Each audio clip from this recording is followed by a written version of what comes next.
Everyone, if 12 UFC fighters face off against 300 fighters of the same caliber, which side would win?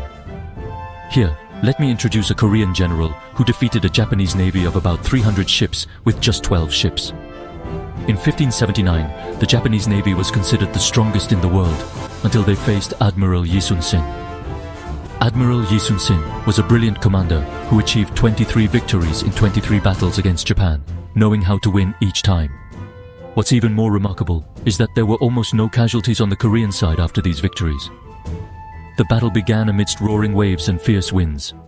Admiral Yi Sun-sin left the trembling ships of his subordinates behind and advanced alone with his own vessel towards the Japanese warships. He waited, utilizing the narrow strait and strong currents as part of his strategy. His plan was precise. Waiting for the moment when the currents would change, he bravely fought the enemies.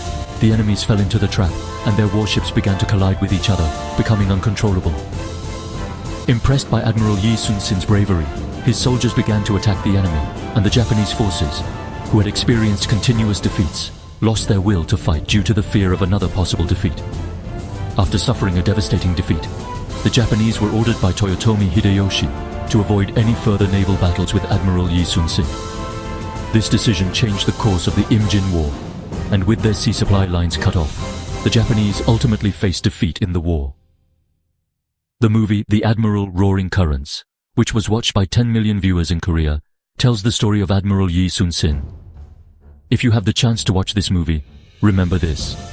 The inspiring story of Admiral Yi Sun-sin, who loved his people, is not fiction. It's a true story.